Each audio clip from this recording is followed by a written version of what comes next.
Assalamualaikum warahmatullahi wabarakatuh. Hai teman-teman, perkenalkan nama saya Suci Mulyati dengan NIM 5324200071. Saya dari Universitas Negeri Gorontalo, jurusan Teknik Informatika, Prodi Pendidikan Teknologi Informasi. Di video kali ini saya akan menjelaskan tentang apa sih itu desain grafis. Oke, langsung saja kita simak pada video selanjutnya. Nah teman-teman, sebelum kita belajar lebih jauh tentang desain grafis, ada baiknya kita mengenal lebih dahulu apa sebenarnya definisi desain grafis itu. Desain grafis terdiri dari dua kata, yakni desain dan grafis, yang dimana kedua kata tersebut memiliki arti yang berbeda. Nah, pertama kita akan membahas mengenai desain. Desain berasal dari bahasa Inggris, yakni design, yang berarti rancangan atau aturan. Selanjutnya adalah grafis. Grafis adalah segala cara pengungkapan atau perwujudan dalam bentuk huruf, tanda, dan gambar yang diperbanyak melalui percetakan guna disampaikan kepada halayak. Contohnya adalah foto, grafik, diagram, tipografi, simbol, desain geometris, peta, gambar teknik, dan lain-lain. Grafis biasanya disajikan dalam bentuk kombinasi teks, warna, dan ilustrasi. Berdasarkan dari dua definisi yang telah dijelaskan sebelumnya, dapat kita tarik kesimpulan bahwa desain grafis atau rancang grafis merupakan komunikasi yang menggunakan elemen visual seperti tulisan, bentuk, dan gambar yang dimaksudkan untuk menciptakan pemahaman akan suatu pesan yang disampaikan. Dengan kata lain, desain grafis adalah suatu alat yang tidak hanya digunakan untuk menyampaikan suatu pesan, namun juga memperjelas maksud dari pesan tersebut. Perhatikan, ada dua kata penting dalam desain grafis, yakni proses komunikasi dan elemen visual. Jadi apabila ada suatu produk yang mengandung dua unsur tersebut, yakni komunikasi dan elemen visual, maka produk tersebut dikatakan sebagai produk desain grafis. Setelah memahami definisi dari desain grafis, selanjutnya kita akan belajar mengenai apa saja yang tergolong atau contoh apa saja dari desain grafis itu. Yang pertama, kita sudah tidak asing lagi, ialah majalah. Mengapa majalah termasuk dalam desain grafis?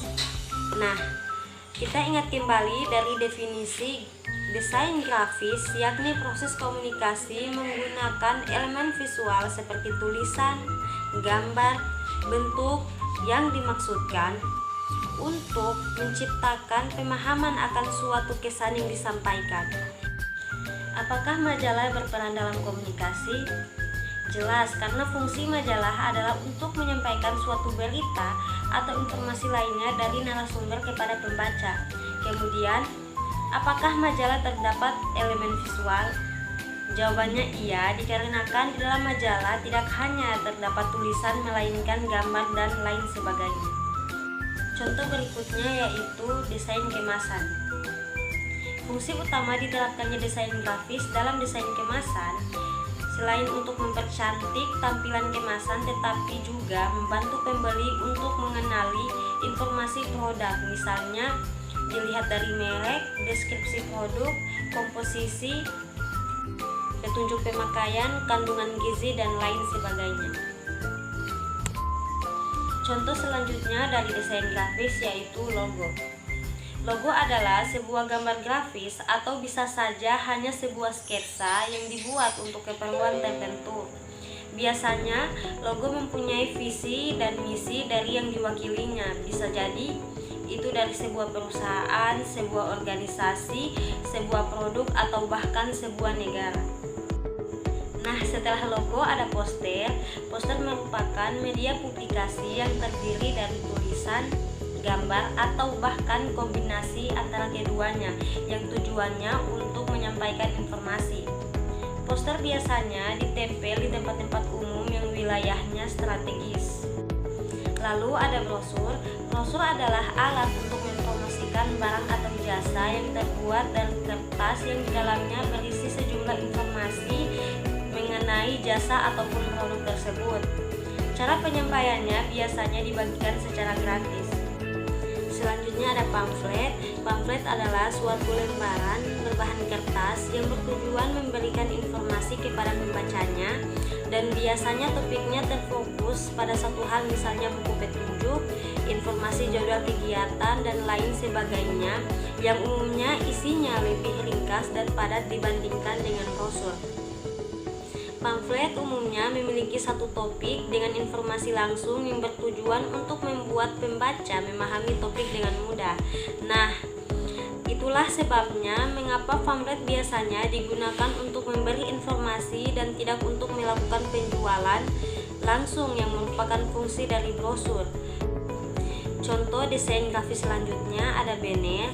Banner adalah suatu media promosi yang dicetak dengan print digital yang desainnya dilengkapi dengan simbol, logo, slogan, atau pesan lainnya.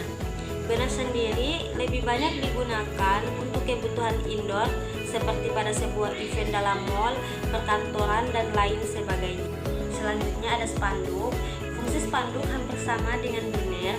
Kalau biasanya banner dipasang di indoor, spanduk biasanya dipasang di outdoor, membentang jalan raya sebagai media informasi dan promosi suatu produk atau event.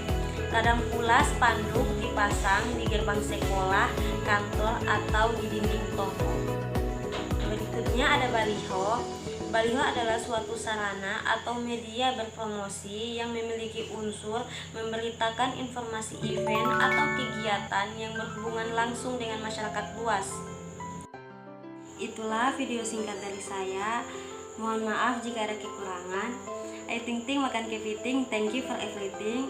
Sekian dan terima kasih. Wassalamualaikum warahmatullahi wabarakatuh.